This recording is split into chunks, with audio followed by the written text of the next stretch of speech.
and gentlemen, student athletes, welcome to another ACS Athens magazine session. Today we're going to be talking about higher education and playing sports in college.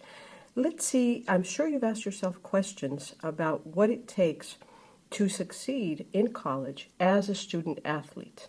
Well, today we're going to hear from the experts, and the question is being a good athlete good enough?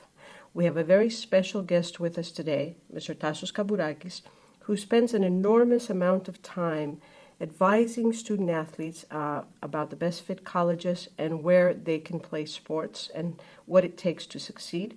He's an attorney at law, and he is also an associate professor at the University of St. Louis. With him as well is one of our own, Ms. Annie Kostadinidis, who is the director of athletics and recreational programs at ACS Athens, but she's also an alumnus of the school and one of the first women in Greece to play professional basketball on the national team and be a successful athlete in that arena. Also, we have with us Ms. Dora Pandeli, who currently advises students about higher education at ACS Athens, but she's also a professional basketball player and is a TV personality. Many of you would have seen her on one of her TV programs. Additionally, we have Mr. Stelios Kaloridakis, who is one of our favorite counselors on campus, and he advises middle school and high school students and especially student athletes. And finally, Ms. Jessica Ogunoren, who is also an ACS alumnus, and after attending ACS Athens, she went to the United States to various institutions where she also played basketball and received scholarships in the process, and is currently here at ACS Athens, came back, and is working in our technology department. Let's see what these experts have to say and what advice you need to hear in order to be really successful at the university level as an athlete. So I'm a junior this year and have been an athlete for 6 years now. What are some of the important things that I need to know about going to college and continuing to be an athlete? Who wants to start? Go ahead.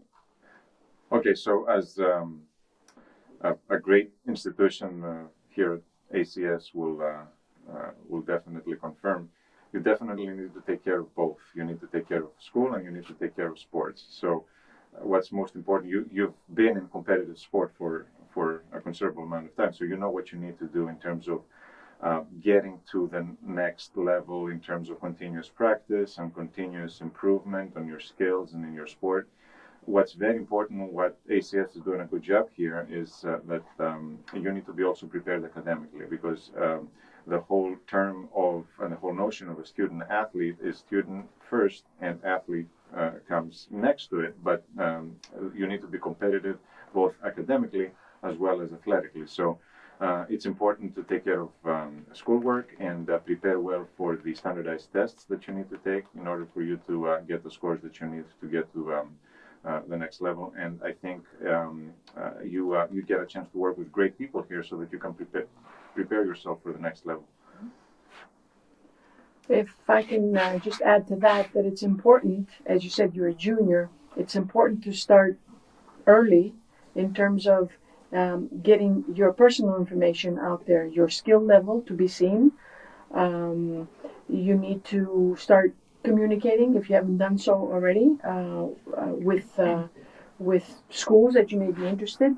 And I guess I think your counselors will say that you need to also do your research on what institutions to tap onto.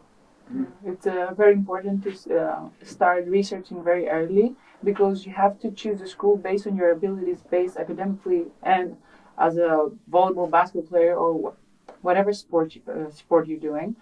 Because some schools, they might require a higher GPA than others. Some schools, they might require an SAT or an ACT. So you have to be very careful when you choose a school, because you have to be able to know that you can get in. Just being a good athlete is not enough. And grades do count from the beginning of high school, so from 9th grade, and grades continue to count when you get there and have a scholarship. Nothing is guaranteed for 4 years, because everything, you have to have at least a 2.8 GPA per year in order to be able to participate as an athlete in every activity. So grades count from 9th grade up to senior year as a college student. She also needs to collect video, as much video as possible that you have, your soccer games or any club teams you're in, and from ACS. Something else that I would like to add, a totally different component, would be to do your research as far as the culture, the American culture. It's totally different than how things are here as far as work ethic, competition, and just how you go about things. So I would say that one of the major things you really have to look into is understanding how things function over there. As much as you can, use your resources, ask people that have been there before, just to see what are the first things that they face just by being different. And don't forget that you have to schedule visits, so you can visit ahead all the schools you're interested in, because it's really important to see how the campus life is, where you're going to stay, the dorms, to meet your teammates, your coaches. It's really important for every student athlete to feel comfortable and know their way around in campus. Okay. How do I know if a college or university is interested in me? Or again, like, Okay, I think continue on what I mentioned before. Once you've determined what universities you would be interested in, you need to knock on their door. You need to communicate with the assistant coaches. And the reason I say the assistant coaches is because in the past, when students or even ourselves communicated with head coaches, we wouldn't get an answer. So we thought they're not interested. But instead, their coaching staff is designed in a way that they have somebody allocated for recruiting purposes. So if you need to you need to research, find out, go to their website, find out how many assistant coaches they have, which assistant coach is responsible for recruiting, and send an email to that person. You can copy the head coach if you wish, but send an email, do a short introduction of yourself, and then with the technology and the means that we have, maybe add a 2-minute link or a 2-minute video footage, so that they look at it, and immediately, if they're interested, if you have something there that gets their eye, they will contact you. And we can help them with that too. Yeah, and I would say even so, once you can start this communication, your counselors can either start it with you or follow up after you do. As an athletic director, I have received emails from the coaches asking for my input in the past, but and then I would say just keep sending things. Don't get discouraged, because let's face it, what you do, probably hundreds of other students and student athletes are doing, possibly at the same coach, towards the same coach. So I would say start communicating early. Sophomore year could be an ideal time, but even the junior year, you're not late. And then just wait, and don't, as I say, don't put all your eggs in one basket. Expose yourself to a number of schools, a number of coaches, and you wait and see on who will actually respond. Yeah, it's very important. It's the whole notion of you only get one chance at a first impression, and there is no substitute at really catching the coaches at the right time. And in your sport, men's volleyball, the season is different as opposed to like women's volleyball, where the season runs from late August through December. Your season actually starts early January and runs throughout the spring semester all the way through April and May. And what happens is that you want to time your communications wisely, and you want to prepare for the time that the coaches will start looking at prospects at the right time. But what Annie mentioned in terms of the video and the footage that you have to actually start working as soon as possible in terms of collecting all the possible footage that you have, your best highlights, so that then you can entice them and make them interested in terms of asking for full footage for full matches. And in order for you to do that, you have a whole support team here, and everyone is ready to help you in terms of collecting the material, helping you with the film, as well as getting you feedback and getting you feedback in terms of tweaking it. I can't tell you how many student athletes from ACS as well have had to tweak the films and edit the films and have more highlights, and how much that helped them in the process of them getting the interest from the right school where the talent and their pursuits would be aligned with what these coaches are looking for. So there's a lot to be said in terms of how you would structure it, the timing of it, and really staying the course and continuing along with our communications. Because as Annie mentioned, coaches are busy, sometimes coaches are lazy, sometimes coaches are spoiled, and we want to make sure that they get what we can give them, the best representation of your talent, so that they can actually start communicating back. And the way you will do that is what I tell my students: respectful yet relentless. You have to actually stay the course. If you start bugging someone every week with emails persistent, did you watch my footage? There has to be a balance in terms of your persistency and consistent communications and the art of communication. So if the timing is right, you can, every 2-3 weeks you can actually check back and see, but not wait too late. Don't wait forever for responses. You have to actually stay the course. That's why what Annie mentioned in terms of starting early, in these booklets that we prepare, we're talking about collecting material 9th grade, 10th grade onward. So that's quite important. To add to what they said, I think that as an international student athlete, a school will be interested in you as much as you're interested in them. If you have a good email with footage and information about you and they respond, that's your first sign of interest, because you need to think about the fact that an international student scholarship is worth almost twice as much as a domestic student scholarship. So what they said about deadlines, you need to make sure that you're timing your emails with what they do, understanding that they're busy, but also making sure that you're showing your interest in them. You're asking questions. You're trying to arrange Skype conversations and other ways that will really let them know your personality, because colleges do look at personality. And what is important to know is that even if you don't have the best set of skills, if you have a personality of a leader, that's the person they want to have on their team. Because if you're not the person that has the best set of skills, you can be the person that gets the person with the best set of skills going. You can be the person that's encouraging the team. So I think that understanding deadlines and showing your level of interest in them will dictate how many doors will open for you, and most importantly, your academics.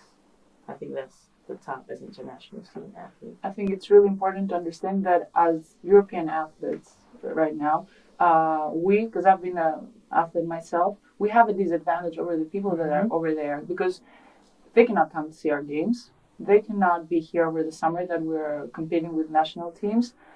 So it's really hard to get exposure. That's why you have to collect all your highlights. You have to have everything. You have to have references. You can ask for a coach to say something about you, to write a letter about you. It's really good to hear from an adult about your skills, about your character. It's very important. They do value what adults say about you, people that they had you at their teams as coaches. So I think it's very important to be, as much as I wouldn't like to say that you have to start sending hundreds of emails, but you have to show them that you're interested, because it will give you advantage. Because right now we do not have advantage as European athletes, because that's the way it is. You don't have they cannot come to watch your games. You don't have the same academic background like people over there, especially people that are coming from Greek public high schools, because in ACS we do have the same academic program. So I think it's important to pay attention and see every school separately. So, are there, since we said that character and leadership is an important role, are there any other things that the student athlete has to be in order to be better preferred for colleges or universities? I think it goes to what you said earlier. It's once you find the right school for you and you see what fits with their ideology, your ideology, if they have what you want to study, that also plays a role. But again, it's the top thing is academics. Yeah, you have to be disciplined in any area you're gonna choose. So you need to be disciplined as a student and as an athlete because, as I said before, you're coming from another country, and you need to understand that they pay double the money from getting an American player. So you have to try more. You have to be very disciplined. You have to maintain a good GPA. You have to be a hard worker. You need to remember that most of the time you're gonna have practice twice a day. You're gonna have to study. You're gonna have to have study hall after, after practice with the entire team. You have a lot of responsibilities within the team. You have to be very careful with everything that you do in the campus, outside of the campus. Everything that you have to do has to do with social media. So it's it's another way of living from what we already do. So it's something that you need to be very careful and very disciplined. If you decide to go, to make that dream come true, you need to be very disciplined and very determined that you really want to do it. It's hard. I think what they also through the communication that will begin, and obviously with the latest technology and the Skype communication, where people actually see you face to face, and you can actually sit for a whole hour and talk to an assistant coach or a head coach. I think what they want to eventually see is your level of commitment and whether you are willing to do what it takes to make that step. In other ways, to play college sports, because it is a huge step from high school sports, even in the top competitions, whether it's in the States or in Europe. But they want to see that level of commitment. They want to see the work ethic, and by talking to you, they are pros in what they do, so they can sense quite a few things just by talking to you on different kinds of topics. They will want to. They want from my conversation, particularly with team sports, quite often what comes from the coaches when I say to them, when I ask them, okay, what kind of a player are you looking for? Many times what they say is, we want a player that will be a team player and that will make his or her teammates even better in terms of their skill. So I think it's important. It's all these other variables that you can't really measure. It's not a statistic. Yes, they can see that you have, for example, again, I refer to basketball, you have 80% free throw statistic, you got so many rebounds, you got so many points. Okay, but all these statistics they can find quite easily somewhere else. So they want to see all these other variables that they can't measure and that are just as important. And I think Dr. Kamburakis can attest to that. I think a lot of universities in the States look to recruit international players because of their various experiences, of their cultural diversity, how they handle adversity, how they handle challenges, because they're a different breed, and I mean that in a good sense. They have traveled quite a bit, international students. They can handle a change of culture, particularly if they've lived in different places in their life. So these are all things that nowadays, more than ever, the U.S. coaches are looking at. And I want to ask Dr. Kamburakis if he agrees with that. Yeah, for sure. And I know Jessica has a few points, and I actually wanted to piggyback from what Jessica was saying in terms of the culture. These coaches will look at the little things that a lot of us don't really kind of get to see a few times when we're like watching a game. We're watching, who has great talent, watching stats and so on and so forth. But when they will watch at your film, when they watch you play, hopefully they will have a chance to at some point see you live. They will also look at the expression of your character, those intangibles, as Annie was saying. The body language in the upcoming volleyball tournament that we have here, one of the first things that we will tell the girls coming would be, you have to show that you have leadership skills, you have team spirit, and your body language has to kind of exude that confidence as well as that balance of that humble spirit and that relentless competitiveness that exists in the States. So they do look at those little things. Like, for example, something bad happened, or there was a bad call from a ref, or there was just an unfortunate incident in your game.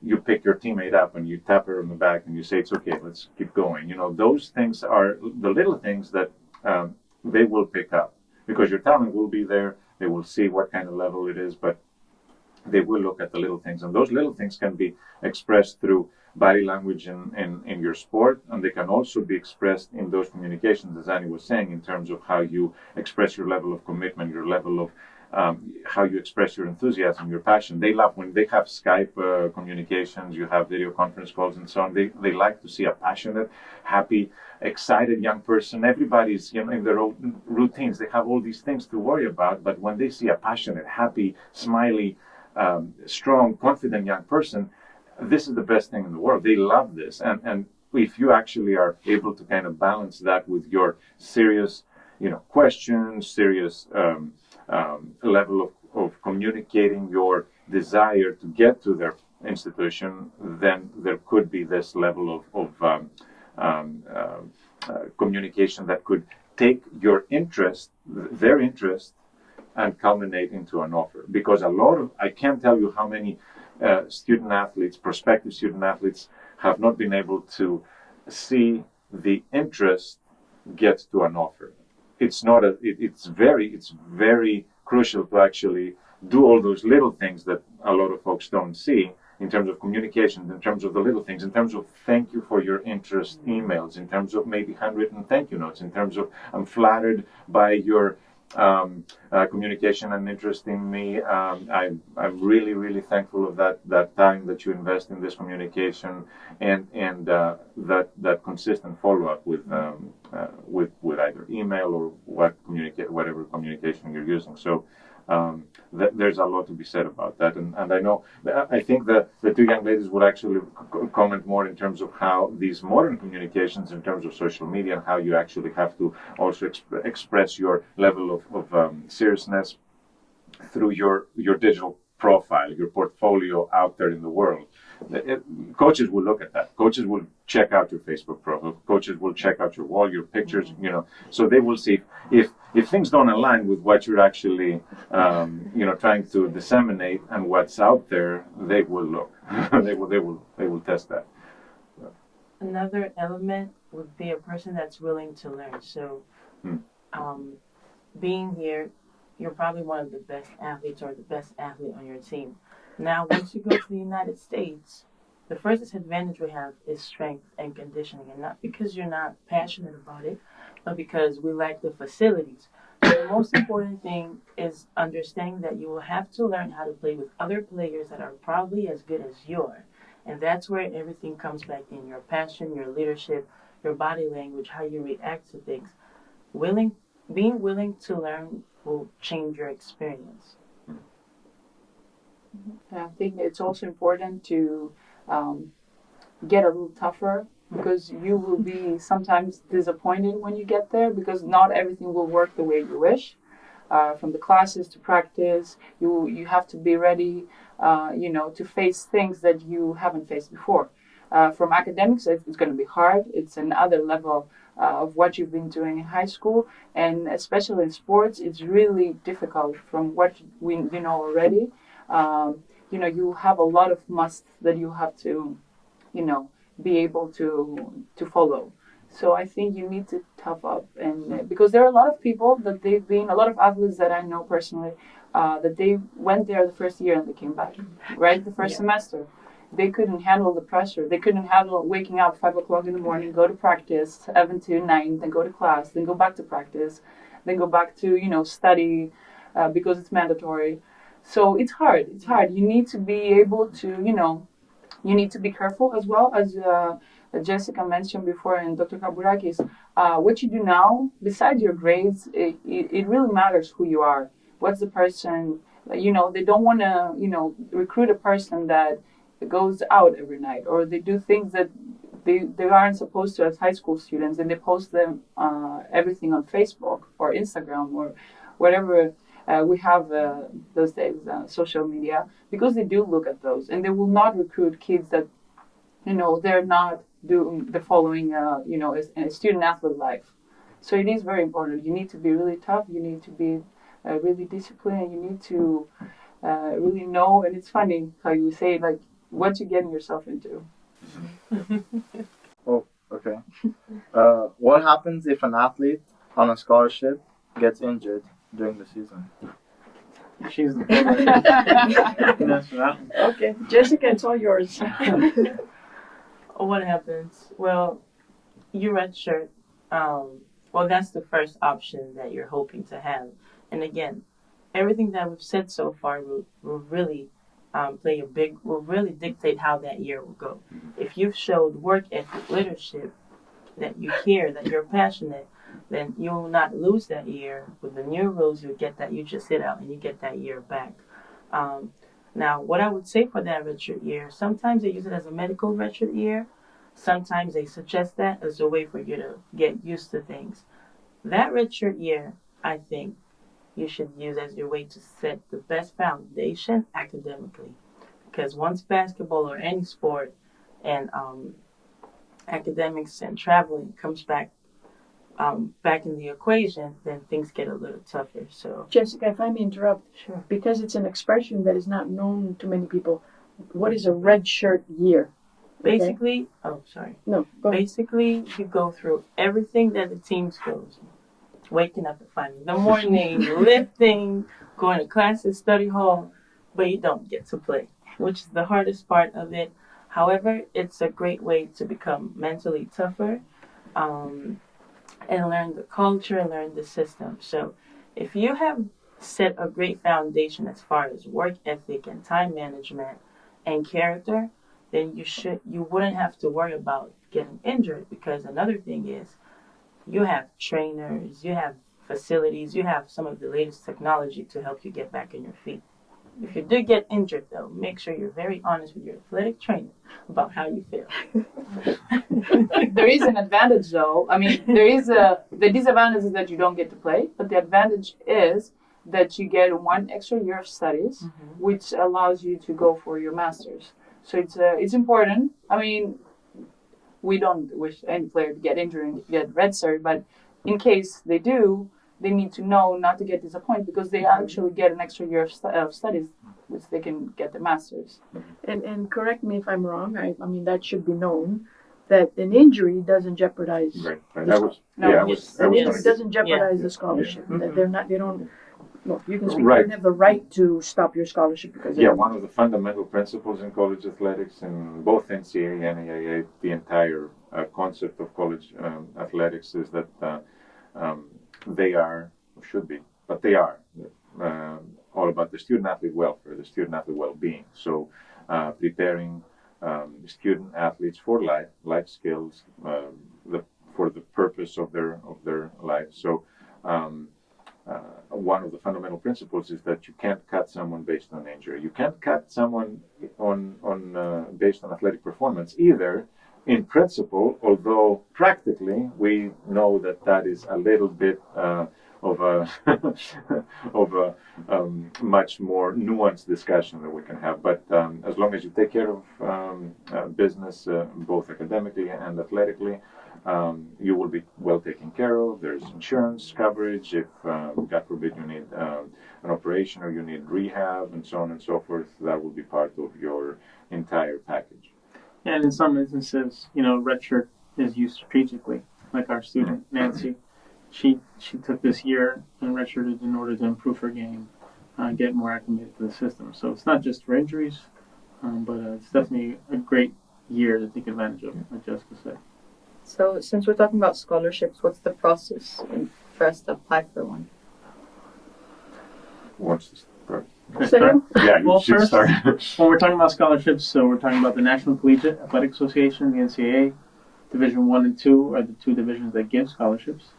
And when you're in high school, you go through your counselors. I'm our NCAA point person here.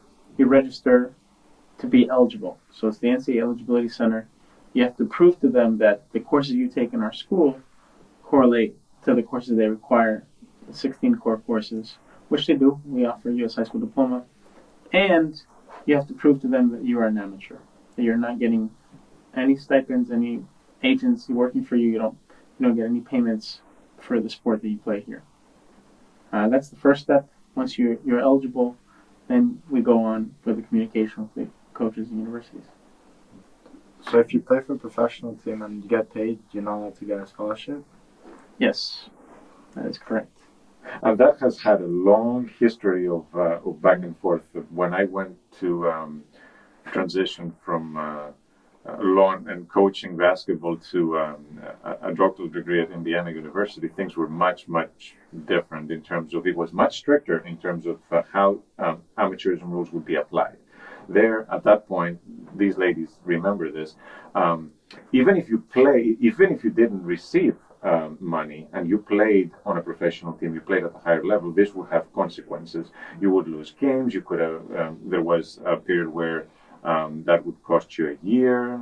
There was a period that would cost you more, and the NCAA staff would actually analyze everything. Now, in 2018, things are much better for you guys in terms of how flexible the application of amateurism rules are. But the whole concept is that you can't be a professional. The NCAA, the NAA, they don't want to encourage failed professionals, was the term in going into collegiate sport. But what there's a lot more now is that understanding of how the systems of sport governance are different, and that means that the NCAA staff, for example, and the NCAA membership, the folks that actually would reach decisions for you to actually be considered eligible, they know a lot more about how the federalized, this club-based system is working. They understand that there's a continuation of junior clubs into the professional clubs that a lot of times have to support monetarily and financially the junior clubs. So they know that if an athlete is good enough, they can actually compete for that higher level club.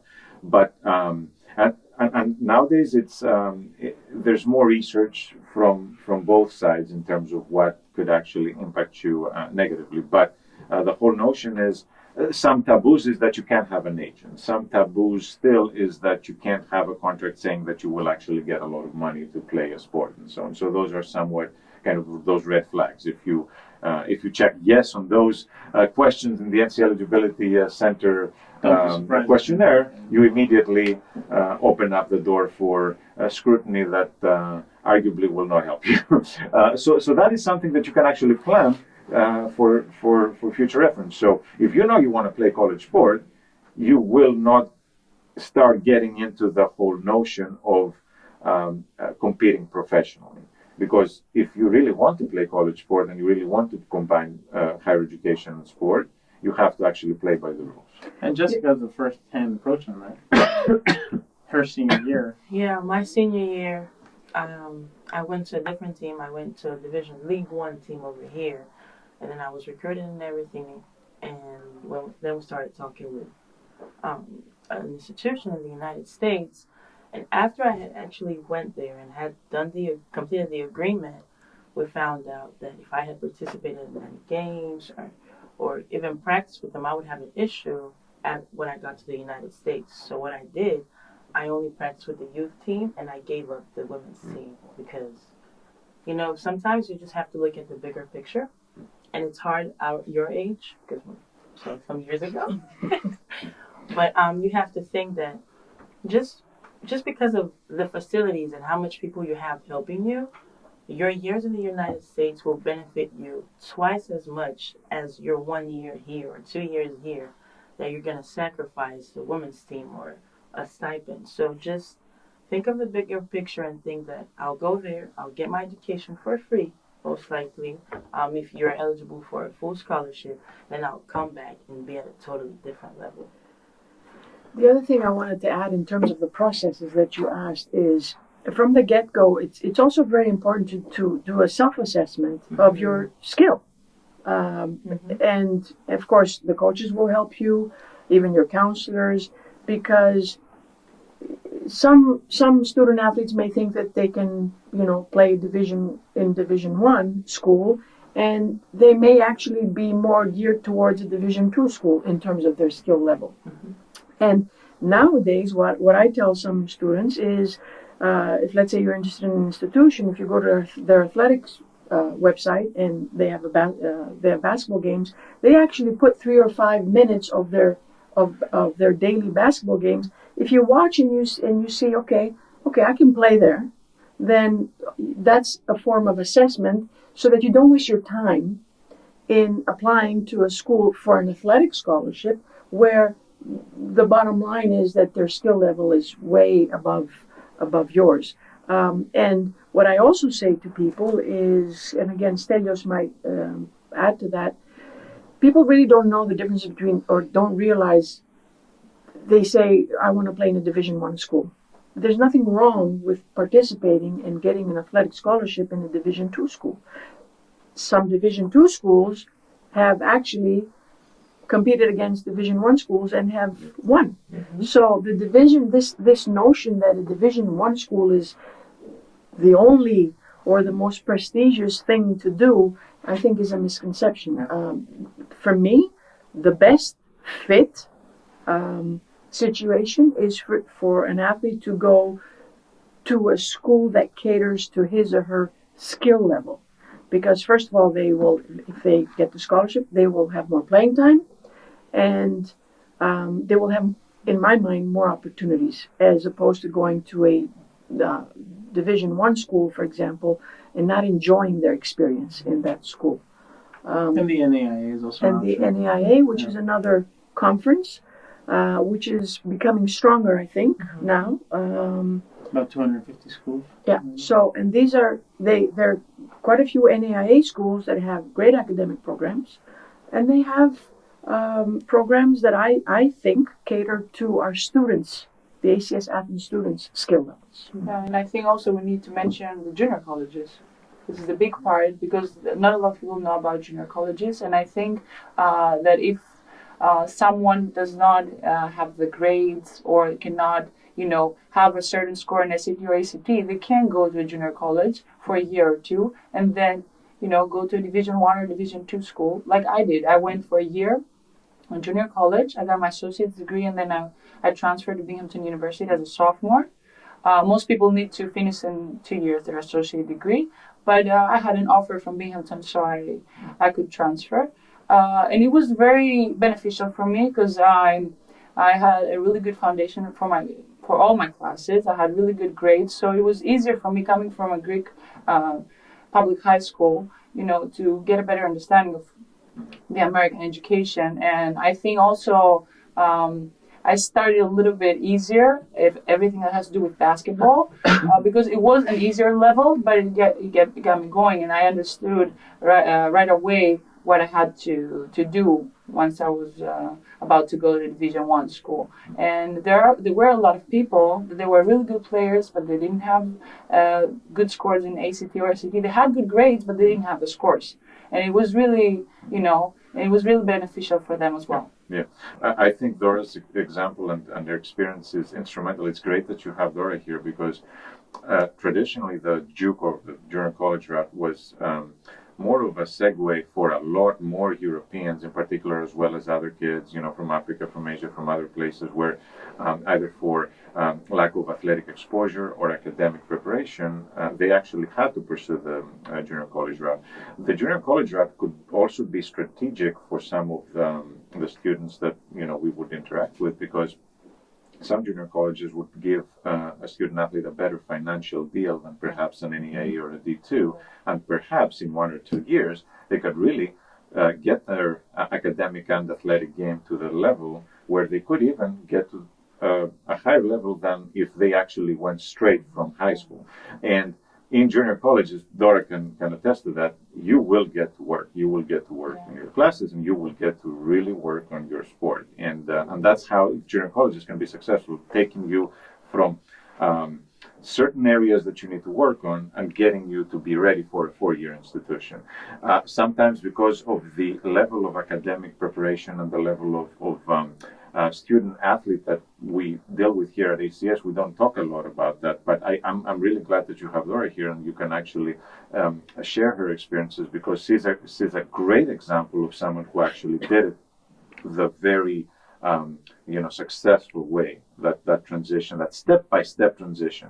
Laura would not have had a D1 scholarship easily, and she could actually not have had a good financial deal if she didn't go through that step. And that's where, all of a sudden something falls through in your transition from high school directly to your desirable situation, and that step-by-step process, where I live through it, you can actually get to see a lot of benefits from it. So we should keep that in mind as well. And last thing about the junior colleges, most of the time, if a school wants you, like I was to go to Penn State, they offer me to go to the junior college, because they most of the times big schools, if they want a player, an international player, and they don't have their grades or they don't have enough exposure, they don't think they're ready yet, they can send you to a junior college.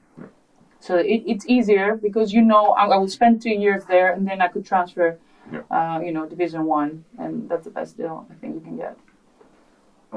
So I want to add on to the question. So we talked about eligibility and we have to apply to see if we're eligible or not. Do we have to be a 12th grader to apply, It's a profile you create. So you create this profile. You start from the junior year, even at the end of the sophomore year, you can. But around the junior year is where we meet. They meet with me, and we create the profile. You heard today from the experts. That was good advice. And in the process of playing sports, you realize that it's not just about the game, but it's about everything else that you've learned in the process. Tolerance, discipline, persistence, resilience, teamwork.